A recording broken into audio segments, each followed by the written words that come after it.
অন্যান্য ভিডিওগুলোতে শুরু করবার সময় বলতাম দেখো প্রথম শ্রেণীর ছেলেমেয়েরা বা দ্বিতীয় শ্রেণীর ছেলেমেয়েরা। আজকের ভিডিওটায় কি বলবো, এটা আজকে ট্রান্সলেশনের কাজ করাবো তোমাদের। দ্বিতীয় শ্রেণীর থেকে মোটামুটি বিশেষ করে তৃতীয়, চতুর্থ এবং পঞ্চম এই তিনটি শ্রেণীর ছেলেমেয়েরা তোমরা খুব ভালো করে শোনো, এবং তোমাদের বাবা মা বা বড়দেরও একটু আমার বলবার বিষয় আছে যে এই বইটি মানে এটি একটি বই নয়, এরকম 24টা বইয়ের আমার কাছে একটা সেট আছে। এরকম বই আপনি যে কোনো বইয়ের দোকান, বড় বইয়ের দোকানে গেলেই সেখানে এরকম বললে এরকম একদম চটি চটি বই, মানে খুব কম পৃষ্ঠার মধ্যে, এবং বাচ্চাদের ছবি এঁকে সমস্ত গল্পটা বলে দেওয়া আছে। তার মধ্যে ইংরেজি আছে, এই ইংরেজিগুলোর থেকে ওরা preposition, noun, pronoun, adverb, verb, phrasal verb, বিভিন্ন যে ভার্বের ফর্মগুলো চেঞ্জ হচ্ছে, কিভাবে নাউন হচ্ছে, আইএনজি যোগ করে কিভাবে নাউন হচ্ছে, বা নেস যোগ করে কিভাবে নাউন হচ্ছে, সমস্ত বিভিন্ন রকম গ্রামার আমরা আসলে রিডিং পড়ে নিচ্ছি, কিন্তু তার সঙ্গে সঙ্গে যদি শেখানো হয় তাহলে এরকম করে কিন্তু নানান জিনিস ওরা শিখতে পারবে। আমরা বেশিরভাগ গার্জেন কি করি, স্কুলের যে বইটি দেওয়া থাকে সেই বই পড়া, টিউশন যাওয়া, স্কুল যাওয়া, স্যার যা পড়ালেন সেটাই পড়ে নিলাম, তারপরে তার থেকে বিভিন্ন মানেগুলোকে বুঝলাম, প্রশ্নোত্তর যা আছে সেটা করলাম, সহায়িকা দেখলাম বা ছাত্রবন্ধু কিনলাম, পড়ে নিলাম, নাম্বার পেয়ে গেলাম। এটা করলে কিন্তু হবে না। খালি ওই স্কুলের একটা বইয়ের উপর আপনি নির্ভর করে থাকবেন। আমি বহু গার্জেনের সঙ্গে আমার দেখা হয়, তাদের সঙ্গে কথা হয়, আমি প্রত্যেককে এরকমভাবে বলি ওদের দিকে প্রচুর বাড়তি বই কিনতে দেন। আমি এখন সিলেবাস 1 থেকে 5 পর্যন্ত যে কাজ নিয়েছি শেষ করবার, সেই কাজ এখনও কুলিয়ে উঠতে পারিনি। তাই যখনই মোটামুটি সমস্ত ক্লাসের সিলেবাসগুলো শেষ হয়ে যাবে তখন আমি প্রচুর বাড়তি জিনিস করাবো, এবং কিভাবে ইংরেজি যে এত সহজভাবে পড়া যায়, এত সহজভাবে নাম্বার তোলা যায়, প্রশ্নোত্তর এত সহজভাবে লেখা যায়, মাধ্যমিক পর্যন্ত ইংরেজিতে কিছুই নাই। রাইটিংয়ের কয়েকটি জায়গা একটু গুরুত্বপূর্ণ, এছাড়া সিন এবং আনসিন এবং গ্রামার থেকে মোটামুটি 80 থেকে 88 নাম্বার অনায়াসেই পাওয়া যায়। তারপরে যেটুকু থাকছে রাইটিং, সেই রাইটিংয়ে হয়তো আমার 2 থেকে 1 নাম্বার কাটতে পারে। বেশিরভাগ ভালো স্কুলগুলিতে ওই জন্যই ছেলেমেয়েরা ইংরেজিতে কিন্তু এখন বিজ্ঞানের মতন 98, 99 চাই কি 100তে 100 হয়তো, মানে সব ক্ষেত্রে পায় না, কিন্তু 99 পাওয়া অনায়াসেই সম্ভব। নাম্বার কাটার কোনো জায়গা নেই। অনেক কথা বলে ফেললাম। এবার যেটা হচ্ছে দেখুন বা তোমরা দেখো, এটা হচ্ছে ইসপস ফেবল, দ্য প্রেশাস ট্রেজার। এবার মানে এই গল্পটা হচ্ছে দ্য প্রেশাস ট্রেজার। আমি তোমাদের সুবিধার জন্য বা বড়দের কিনে দেওয়ার সুবিধার জন্য আমি মানে এই বইটার প্রথম পেজটা তোমাদের দেখালাম। এই বইটা তোমরা বইয়ের দোকান থেকে কিনতে পারো। আবার বলছি, এই বইটা আমি প্রেসক্রাইব করে দিচ্ছি বা এই বইটা বলছি কিনতে, তার মানে এই নয় এই বইটা আমাকে অ্যাড দেওয়ার জন্য কেউ কোনোরকমভাবে আমাকে অর্থনৈতিকভাবে সাহায্য করছে। ছেলে মেয়েদের পড়াতে গিয়ে আমি দীর্ঘদিন 20 বছর আমার পড়ানো হচ্ছে, শিক্ষকতা জীবন 20 বছর। আমি দীর্ঘদিন দেখেছি যে এই ধরনের বইগুলি এতে খুব প্রাঞ্জলভাবে ইংরেজি দেওয়া আছে, সেই ইংরেজিটা আরও প্রাঞ্জলভাবে বাংলায় করতে পারবে। যাক, এবার আসল পড়ার দিকে ঢুকি। তাহলে দ্য প্রেশাস ট্রেজার, প্রেশাস মানে কি? মূল্যবান, ট্রেজার মানে গুপ্তধন। প্রথমে গল্পটা দেখেই আমাদের কিছুটা আন্দাজ, তোমরা গল্পটা পড়েওছে, এবং তৃতীয় শ্রেণীতে সত্যি সোনার গল্প বলে একটা গল্পও আছে। সত্যি সোনার গল্প তো নয় ওখানে, হ্যাঁ সত্যি সোনার গল্প, গৌরী দেবনাথ সম্ভবত ওই ভদ্রলোক লিখেছেন, লেখক। তা সেখানেও গল্পটা তোমরা পড়েছো, যদি পড়েছো ভালো, যদি না পড়েছো তাহলে গল্পটা এখন শোনো। দেয়ার লিভড অ্যান্ড, আমি সব কিভাবে লিখতে হবে, কিভাবে কি কি জিনিস শিখবো, সমস্ত কিছু আমি খাতায় করে দেবো, কিন্তু আগে একবার প্রথমে রিডিং পড়ি এবং তার সঙ্গে সঙ্গে একটু একটু করে যেখানে যেখানে ভালো লাগবে সেখানে আমি অর্থগুলো বলে দেবো। There lived an old man in a village, তার মানে একটি গ্রামে একটি বুড়ো মানুষ বাস করত। দেখো অ্যান ওল্ড ম্যান আছে, অ্যান হয়েছে কেন? ওল্ড, ও ভাওয়েল সাউন্ডিং লেটার, তার জন্যে। তাহলে there lived an old man in a village, he had 4 sons. তাহলে এই হি হ্যাড 4 সন্স, তাহলে এখানে সন্স হয়েছে কেন? 4 আছে বলে। তার ছিল 4 পুত্র বা 4 সন্তান। সন আর তার লিঙ্গ পরিবর্তন করলো ডটার, তাহলে তার 4 পুত্র সন্তান ছিল। The old man was very hard working.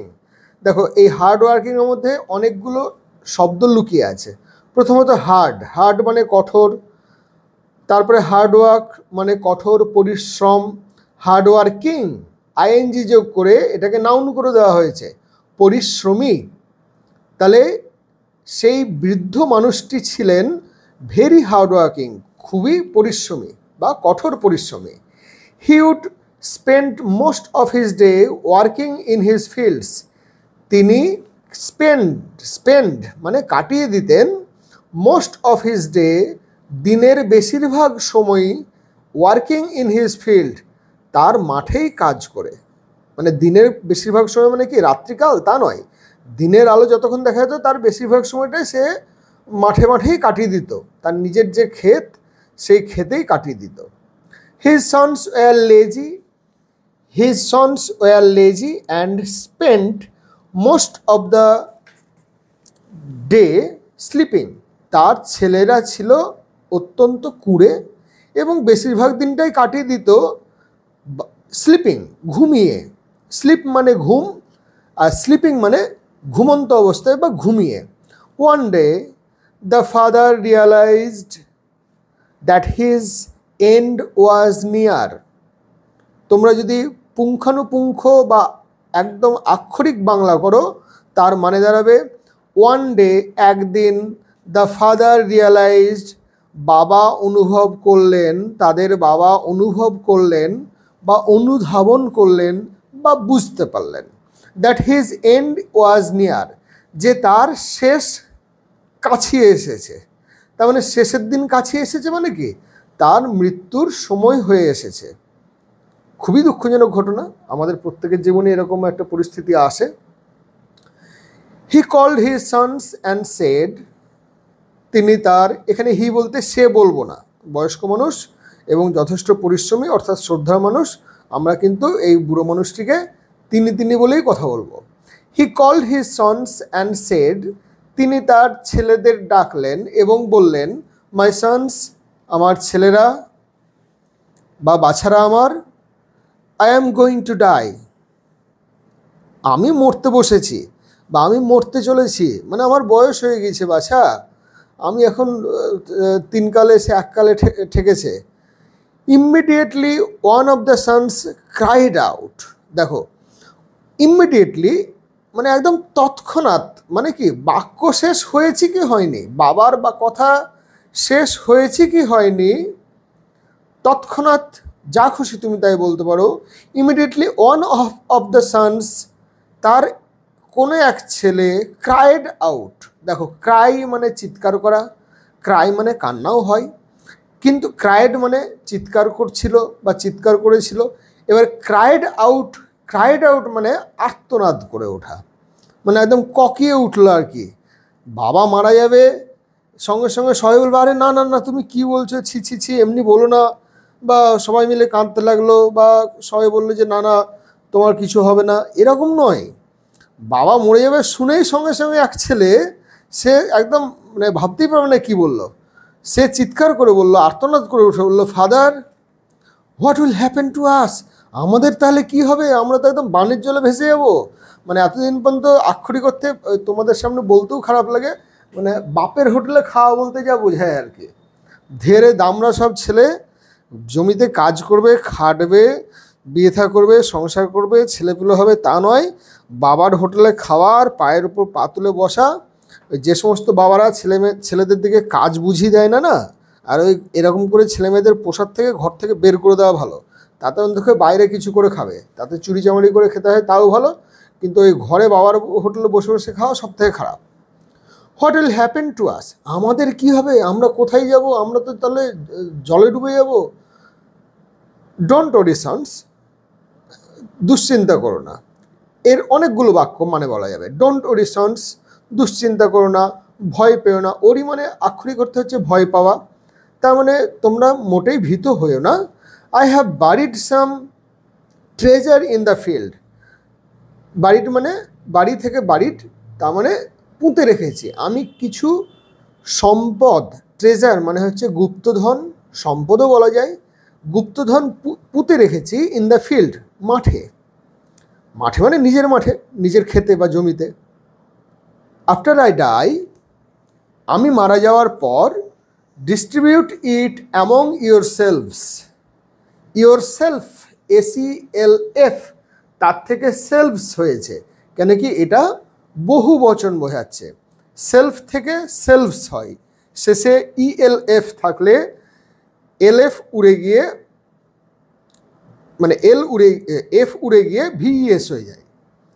তাহলে আফটার আই ডাই, আমার মৃত্যুর পর, ডিস্ট্রিবিউট ইট, এগুলিকে নিজেদের ভাগ করে নিও, অ্যামং ইয়োর সেলভস, তোমাদের নিজেদের মধ্যে। সেড দ্য ফাদার, বাবা তাই বলল। আফটার এ ফিউ ডেজ, এর কিছুদিন পর। দেখো এ ফিউ আর ফিউ এর মধ্যে কিন্তু পার্থক্য আছে। আফটার এ ফিউ ডেজ, কিছুদিন পর বা বেশ কিছুদিন পর, দ্য ফাদার ডায়েড, বাবা তো গত হলেন, বাবা মারা গেলেন, বা ছেলেগুলির বাবা মারা গেলেন। After performing the last rights of their father, after performing, perform তার থেকে পারফরম্যান্স, তার থেকে নতুন করে আমরা একটা শব্দ তৈরি করতে পারলাম, সেটা হচ্ছে performing. After performing the last rights of their father, তার মানে তার বাবার অন্ত্যেষ্টি ক্রিয়া করার পর, মানে রাইটস মানে হচ্ছে কিছু ধর্মীয় আচরণ, মানে মানুষ মারা গেলে তার জন্য যে সাধ্যশান্তি, যে সমস্ত দাহ করা, এই সমস্ত যে কাজগুলি থাকে, শ্মশান যাত্রীদের ভক্ষণ, মানে ওই খাওয়ানো, এই সমস্ত নানান যে রিচুয়াল থাকে, সেই রিচুয়ালগুলো কেটে যাওয়ার পর, এই রিচুয়ালগুলো পালন করার পর, পারফর্মিং মানে হচ্ছে পালন করা, পালন করার পর কি হলো, the sons walked towards the field and, আচ্ছা, sons walked towards the field, তার মানে ছেলেমেয়েরা এবার কি হলো, টুকটুক করে মাঠের দিকে গেল। মানে যতই বাবার সাধ্যশান্তির কাজ করুক, মাথায় কিন্তু সবসময় ঘুরছে ওই জমিতে গুপ্তধন, জমিতে গুপ্তধন, কতক্ষণে খুঁড়বো আর গিয়ে নেব, আর তারপরে আবার সেই পায়ের উপর পা তুলে বসে বসে খাবো। Sons walk towards the field and began digging the field in search of treasure. খুব সুন্দর বাক্য এটা। বিগিন, তাহলে বিগিন থেকে বিজ্ঞান এসছে, পাস্ট টেন্স। বিগ্যান ডিগিং, শুরু করেছিল খুঁড়তে, ডিগ থেকে ডিগিং। এখানেও একটা মজার জিনিস শেখার আছে, রান থেকে যেমন রানিং, RUN, তারপরে রানিং হলে RUNNING, the last consonant before the final consonant before a vowel. তাহলে এই ক্ষেত্রে এখানেও একই নিয়ম খাটছে, ডিগ, DIG, ডিগ, তাহলে জি এর আগে ভাওয়েল আছে, তার জন্যে ডিগিং হয়েছে, যখন ING যোগ হচ্ছে তখন একটা জি এক্সট্রা লাগছে। বিগ্যান ডিগিং দ্য ফিল্ড, মাঠ খুঁড়তে শুরু করে দিল বা দিয়েছিল, ইন সার্চ অফ ট্রেজার। দেখো ইন সার্চ, সার্চ মানে খোঁজা, ইন সার্চ অফ মানে কোনো কিছুর জন্য খোঁজা। যখনই ইন সার্চ থাকে তখন তারপর অফ বসবে, যেমন in front of, in search of, in search of treasure, সম্পদের বা গুপ্তধনের খোঁজে মাঠ খোঁড়া শুরু করে দিল।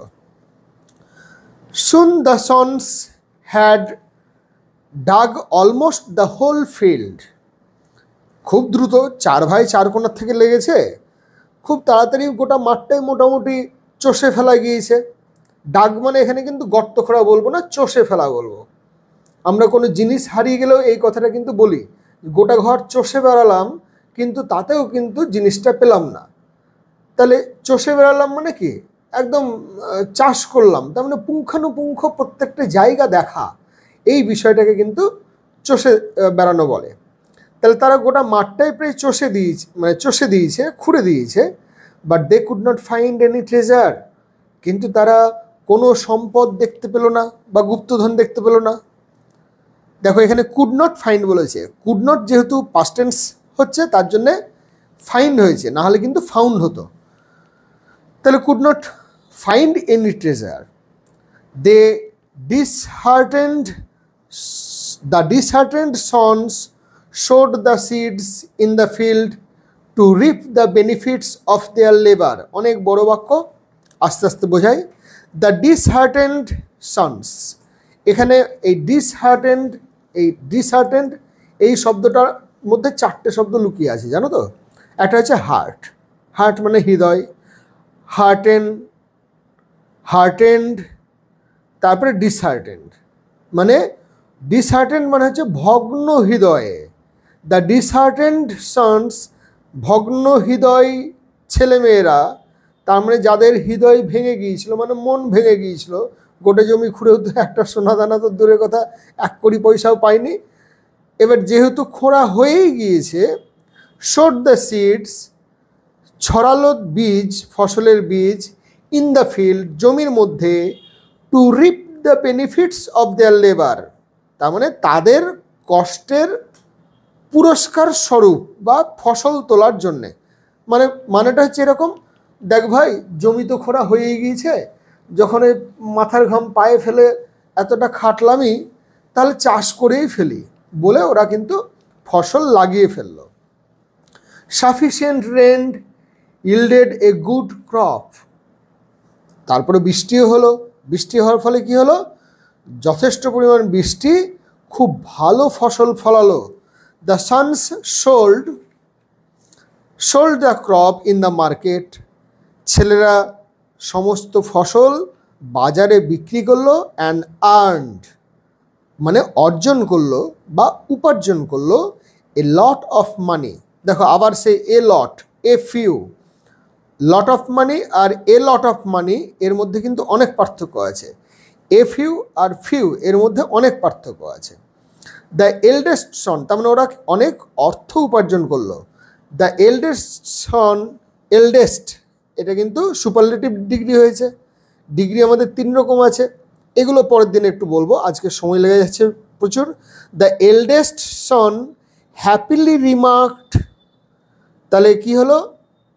সব থেকে বড় ছেলেটি হ্যাপিলি রিমার্কড, হ্যাপি থেকে হ্যাপিলি, খুব খুশি হয়ে বলে উঠলো বা বললো বা বলেছিল, ফাদার হ্যাড, ছবিটা দেখো 4 ছেলে, তার মধ্যে এই বড় একটু টাক মতন হয়ে গিয়েছে আর স্বাস্থ্যটা একটু নাদুস, মহাজনকে জিনিসপত্র বিক্রি করে, ফসল বিক্রি করে প্রচুর টাকা পেয়েছে আর কি, নিয়ে বেশ হাসি খুশি অবাক একটা চেহারা চোখে মুখের মধ্যে। তো সে তখন কি বললো? ফাদার হ্যাড অ্যাপ্রোপ্রিয়েটলি সেড, বাবা নিশ্চিতভাবেই ঠিক বলেছিল, that the treasure was buried in the field, যে জমির নিচে গুপ্তধন লুকোনো আছে। আরে বাবা তো ঠিকই বলেছিল রে, জমির নিচে তো গুপ্তধনই লুকোনো আছে। আমরা যে এতদিন গুপ্তধন খুঁজে কেন পাইনি তাই তো ভাবছি, আমরা কত বোকা ছিলাম। ব্যাপারটা এরকম, মানে এরকম একটা ওরা নিজেদের মধ্যে আলোচনা করছে আর কি। এর মোরাল কি? মোরাল মানে সমস্ত আমাদের খুব বদভ্যাস, জানো তো, যে এই যে বইয়ের কোম্পানিগুলো, আমরা মাস্টারমশাই, তোমাদের দিকে ঠাকুমা, দাদু, মা, বাবা রাত্রিতে ঘুমানোর সময় যাই গল্প বলেন না কেন, কোনো একটা উদ্দেশ্য নিয়ে বলেন, আর সেই উদ্দেশ্যটা হচ্ছে তোমার চরিত্র গঠন, তোমার মধ্যে নীতি শিক্ষার প্রবেশ ঘটানো। তা এখানেও তাই, গল্পটা যে তোমাদের দিকে বললাম তার মূল উদ্দেশ্য হচ্ছে এর একটা মোরাল আছে। মোরাল মানে নীতি কথা কি? ওয়ার্ক হার্ড, কঠোর পরিশ্রম করো, অ্যান্ড রিপ রিচ রিওয়ার্ডস, এবং তার দ্বারা তুমি তোমার, এখানে রিপ মানে কিন্তু অর্জন করা, পুরস্কার অর্জন করা বা পরিশ্রমের ফসল ঘরে তোলা। তার মানে তুমি পরিশ্রম করো এবং তার ফসল ঘরে তোলো, তার পুরস্কার পাও। তাহলে খুব সুন্দর, মানে পুরো বিষয়টা কিন্তু আমি বলে দিলাম। এইবার তোমার কাজ হচ্ছে প্রত্যেকটা বাক্য, দেখো আমি আজকে কিন্তু লেখাচ্ছি না, আমি এটা পড়িয়ে দিলাম আজকে খুব ভালো করে, এর পরের দিন শর্টসগুলো করাবো। মানে আমি শর্টসের মধ্যে দেখবা যে পুরো গল্পটাই আমি বলে দিয়েছি তোমাদের দিকে, এবং সেটা ট্রান্সলেট করে দেবো, তোমরা সেটা ভিডিওটা থামাবে এবং ভিডিও থামিয়ে তারপরে সেখান থেকে মানেগুলোকে লিখতে পারবে বা দেখে নিতেও পারবে। তাহলে এখানে আমরা বিভিন্ন রকম যে বিষয় আছে সেই বিষয়গুলো, এবার যদি তোমাকে বলে ভার্ব, যে ভার্বগুলো আছে সেই ভার্বগুলিকে গোল করো, তাহলে তুমি কি করবে? ভার্বগুলিকে গোল করো বললে, ধরুন আমি সবুজ কালি দিয়ে গোল করছি, তাহলে there lived an old man, তাহলে লিভড এটা verb. In a village he had 4 sons, এই হ্যাড ট্যাডগুলো মানে হ্যাড, ইজ, অ্যাম, আর এগুলোকে আমরা ভার্ব হিসেবে কিন্তু এখন ধরবো না। তারপর the old man was very hard working, he would spend most, তাহলে spend most of his day working in his fields. His sons were lazy and spent most of the day sleeping. One day the father realized, এগুলো হচ্ছে সবগুলোই regular verb, কেন কি realise তার থেকে তারপর শেষে ডি বা ইডি যোগ হয়েছে। That his ends was near, he called, এটাও regular verb. His sons and said, said irregular verb. My sons, I am going to die, তাহলে die, die থেকে dead, না die থেকে died, ঠিক আছে, এটা regular verb. Immediately one of the sons cried out, Father, what will happen to us? Don't worry son, don't worry sons, worry, I have buried treasure in the field after I die. তারপরে distribute, এগুলো হচ্ছে সবগুলি ভাব। Distribute it among your selves. তারপরে said the father, shed আমরা আগে করেছি। After a few days the father died after performing the last rights of their father the sons walked, এটাও রেগুলার ভাব। টুয়ার্ডস দ্য ফিল্ড, মাঠের দিকে, মাঠের প্রতি। অ্যান্ড বিজ্ঞান শুরু করেছিল, তাহলে began digging the field in search of treasure. Soon the sons had dug verb. Almost the whole field but they could not find any treasure, find থেকে ফাউন্ড হয় past tense. The disheartened sons showed, এটাও verb, the seeds in their field to reap the benefits of their labor. reap মানে ফসল তোলা বা পুরস্কার গ্রহণ করা বা পুরস্কার অর্জন করা। sufficient rain yielded verb, the sons sold, এখানে sold এটাও verb. the crop in the market and earned এটাও একটা verb, regular verb. EARN, earn, তার থেকে earned a lot of money. the eldest son happily remarked, এটাও regular verb. remark থেকে remarked. father had appropriately said that the treasure was buried in the field, তাহলে buried আমরা বোধহয় এর আগে একবার করেছি। work hard, তাহলে work মানে এটাও একটা ভার্ব। অ্যান্ড রিচ রিওয়ার্ড, রিপ মানেও একটা ভার্ব। তাহলে এরকম করে আমরা ভার্বগুলোকে শনাক্ত করতে পারছি। এরপরে নাউনগুলোকে শনাক্ত করতে পারবো, প্রোনাউনগুলোকে শনাক্ত করতে পারবো, অ্যাডভার্বগুলোকে শনাক্ত করতে পারবো, অ্যাডজেক্টিভগুলোকে শনাক্ত করতে পারবো। এগুলো তোমাদের কাজ, নিজেরা এরকম করে অ্যাডভার্ব, অ্যাডজেক্টিভ এগুলোকে খুঁজতে শেখো, বিশেষ্য পদগুলিকে খুঁজতে শেখো। তাহলে দেখবে ইংরেজিতে তোমরা অহেতুক যে ভয় পাও, ইংরেজি মানে যে একদম দাঁত মুখ ভেঙে যাওয়ার মতন একটা বিষয়, সেটা কিন্তু মোটেই নয়। আর এখানকার ছবিগুলোও কিন্তু সাংঘাতিক, বাবাকে দেখেই মন খারাপ করছে, তাই না? ছেলেগুলো দেখো, এখানে দেখো, এদের চেহারাগুলো দেখলে এখন রাগ উঠছিল, তাই না? কিন্তু যখন মানুষ পরিশ্রমী হয়, যখন তারা উদ্যমী হয়, তখন কিন্তু তাদের চোখ মুখই আলাদা হয়ে যায়। এখনই দেখো এই ছেলেগুলো যখন পরিশ্রম করে টাকা অর্জন করছে, তখন তাদের চোখ মুখগুলো আমাদের দেখতেই ভালো লাগছে। তাহলে আজকে তোমরা এই গল্পটা পড়লে, আমি বড়দের, তোমাদের বাবা মাদের হাত জোর করে বলবো, ছেলে মেয়েদের খালি স্কুলের বইয়ের উপর ভরসা করে রেখে দেবেন না। ওদের দিকে নিয়ে একটু গোটা দিনে অন্তপক্ষে 1 ঘন্টা বসুন, আর বিভিন্ন রকম এরকম যে মজার জিনিসগুলো আছে সেগুলো ওদের দিকে প্র্যাকটিস করতে দিন। আমার ভিডিও দেখে যদি ভালো লাগে, আর একটি অনুরোধ, স্বনির্বন্ধ অনুরোধ, লাইক করুন, শেয়ার করুন, সাবস্ক্রাইব করুন, আর যদি কোনো প্রয়োজন থাকে তাহলে কমেন্টে লিখেও জানাতে পারেন। ধন্যবাদ, নমস্কার। তোমরা ভালো করে পড়ো, আর তারপরে দেখবে আমার কাছে এরকম অনেকগুলো খাজনা আছে, মানে আমার কাছে মানে একদম বস্তা বস্তা খাজনা আছে এরকম। প্রত্যেকটা বই আমি ধীরে ধীরে দেখবে আলোচনা করে দেবো। এর আগে কিন্তু একটা দিয়েছিলাম, আজকে আবার দিচ্ছি, অনেক দিন পর দিচ্ছি, এবার থেকে মাঝে মধ্যেই দেবো।